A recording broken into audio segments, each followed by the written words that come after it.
Selamat datang, rekan-rekan mahasiswa dan sejawat sekalian. Bayangkan sebuah situasi di mana keputusan sepersekian detik yang Anda buat benar-benar menentukan siapa yang hidup dan siapa yang tidak. Sangat krusial, bukan? Nah, hari ini kita akan membedah respons medis pra-rumah sakit pada saat bencana. Saat bencana massal terjadi, sistem kesehatan standar kita seketika lumpuh. Di saat seperti itulah, kecepatan dan efektivitas tindakan kitalah yang akan sangat menentukan luaran bagi para korban. Mari kita mulai pembahasannya.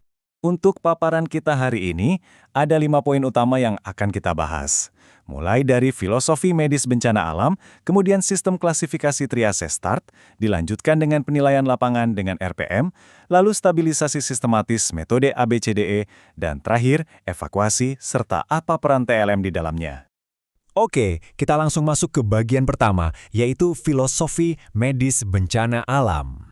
Pernah tidak Anda berpikir bagaimana caranya kita beradaptasi saat ratusan korban ada di depan mata, tapi alat dan tenaga medis kita sangat terbatas? Disinilah pola pikir kita harus diubah total. Begini, kalau di kondisi klinis harian yang normal, sumpah kita adalah memberikan perawatan paling maksimal untuk setiap individu.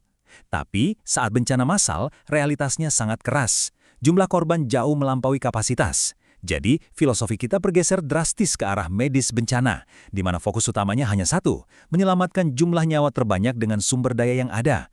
Kita tidak bisa lagi mengerahkan segalanya untuk satu orang, kalau itu artinya mengorbankan nyawa 10 orang lainnya. Nah, pergeseran pola pikir tadi membawa kita pada konsep fundamental ini, triase. Secara bahasa, kata ini berasal dari bahasa Perancis, trier, yang artinya menyaring atau memilah. Satu hal yang harus benar-benar Anda pahami di sini, triase itu sama sekali bukan proses memberikan pengobatan definitif. Ini murni tentang menyortir dengan sangat cepat. Kita hanya menentukan prioritas, siapa yang butuh bantuan langsung supaya selamat, dan siapa yang kondisinya masih memungkinkan untuk menunggu.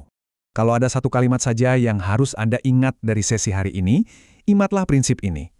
Utilitarianisme, melakukan yang terbaik untuk jumlah terbanyak. Keputusan triase ini dibuat dalam hitungan detik, dan tekanannya sangat berat secara psikologis. Mengklasifikasikan satu korban dengan luka parah ke dalam kategori yang tidak diprioritaskan, itu rasanya pasti menyayat hati. Tetapi secara akademis dan logis, ini satu-satunya cara untuk mencegah hilangnya lebih banyak nyawa yang sebenarnya masih bisa kita selamatkan. Kita beranjak ke bagian kedua, sistem klasifikasi triase START. Setelah kita paham filosofinya, bagaimana sih kita menerapkannya di lapangan? Jawabannya ada pada sistem triase yang paling teruji saat ini. Namanya START, singkatan dari Simple Triage and Rapid Treatment. Sesuai namanya, metode ini memang dirancang supaya sederhana dan sangat cepat. Kondisi korban bencana itu kan bisa memburuk drastis dalam hitungan menit ya, makanya klasifikasi ini sifatnya dinamis. Seseorang yang di menit pertama ada di satu kategori, sangat mungkin harus dipindah kategorinya pada evaluasi berikutnya. Mari kita bedah klasifikasi START ini. Ada 4 warna utama. Pertama, merah atau prioritas 1. Ini untuk korban yang mengalami ancaman nyawa seperti perdarahan hebat, tapi peluang hidupnya tinggi kalau ditangani dalam waktu kurang dari 1 jam. Kedua, kuning atau prioritas 2. Cederanya serius, misalnya patah tulang tertutup, tapi tidak mengancam nyawa dalam 1 hingga 2 jam ke depan. Ketiga, hijau atau prioritas 3 untuk cedera ringan seperti lecet. Mereka ini bisa menunggu, atau bahkan bisa ikut membantu kita. Dan terakhir, kenyataan pahitnya. Hitam atau prioritas 0. Secara medis ini adalah korban yang telah meninggal atau cederanya terlalu parah untuk bisa bertahan hidup. Menghabiskan sumber daya di kategori hitam itu sama artinya dengan mengurangi peluang hidup untuk kategori merah. Selanjutnya, bagian ketiga, penilaian lapangan dengan RPM. Di atas kertas, teori warna tadi kelihatan sangat jelas ya. Tapi di lapangan yang berisik dan penuh kepanikan, eksekusinya butuh alur yang ketat. Pertama, selalu pastikan area aman. Jangan sampai petugas menjadi korban baru. Langkah kedua, ini trik yang sangat krusial. Teriakan instruksi awal. Siapapun yang bisa berjalan, ikuti suara saya. Nah, mereka yang berjalan otomatis masuk kategori hijau. Langkah ini langsung menyingkirkan sebagian besar korban ringan, sehingga Anda bisa fokus ke langkah ketiga, yaitu menilai korban yang tergeletak atau tidak bergerak.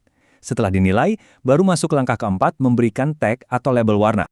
Untuk menilai korban yang tergeletak tadi, kita gunakan indikator klinis yang disebut RPM. Sangat akurat. R untuk respiration atau pernafasan. Kalau napasnya lebih dari 30 kali per menit, langsung beri tag merah. P untuk perfusion atau perfusi. Cek nadinya. Kalau tidak teraba atau aliran darah ke jari kembalinya lebih dari 2 detik, itu merah. Terakhir, M untuk mental status. Berikan instruksi sederhana, misalnya, coba genggam tangan saya. Kalau mereka gagal merespons atau sangat kebingungan, itu juga merah. Kriteria RPM ini benar-benar memberikan presisi, membuang keraguan saat Anda harus mengambil keputusan cepat. Sekarang kita masuk ke bagian keempat, stabilisasi sistematis metode ABCDE. Begitu korban selesai dipilah, apa langkah selanjutnya? Kita harus menghentikan laju perburukan kondisi pasien lewat stabilisasi. Tapi ingat, sama seperti triase, stabilisasi di lapangan ini bukanlah perawatan definitif. Anda tidak sedang melakukan operasi di lokasi gempa. Ini sekedar intervensi life-saving kritis, jembatan penghubung untuk mempertahankan fungsi vital korban supaya mereka sanggup bertahan hidup selama di perjalanan menuju rumah sakit. Pendekatan yang kita gunakan adalah algoritma baku ABCDE. A itu airway, segera bebaskan jalan napas, gunakan manuver jaw thrust kalau ada kecurigaan cedera leher. B itu breathing, berikan ventilasi bantuan bila perlu untuk mencegah hipoksia. C untuk circulation, di tahap ini Anda mungkin perlu memasang torniket pada perdarahan besar atau pasang infus untuk melawan shock. Lalu D untuk disability, cek status neurologi secara cepat. Dan terakhir E untuk exposure, buka pakaian pasien untuk mencari cedera yang tersembunyi. Tapi ingat, segera selimuti kembali untuk mencegah hipotermia, sang pembunuh senyap di lapangan. Kita tiba di bagian kelima, evakuasi dan peran TLM. Setelah disortir dan distabilkan, tantangan terbesar berikutnya adalah pemindahan. Di sini kita juga akan menyoroti pahlawan saintifik di balik layar kita. Secara akademis, kita bedakan dulu dua istilah ini. Transportasi medis itu pemindahan korban ke fasilitas terdekat dengan aman, misalnya dengan ambulans biasa. Tapi kalau evakuasi medis, ini adalah manuver skala besar. Ini adalah proses terencana memindahkan sekumpulan besar korban keluar dari zona bahaya menuju fasilitas yang lebih lengkap. Dan ini bisa melibatkan jalur darat, laut, maupun udara.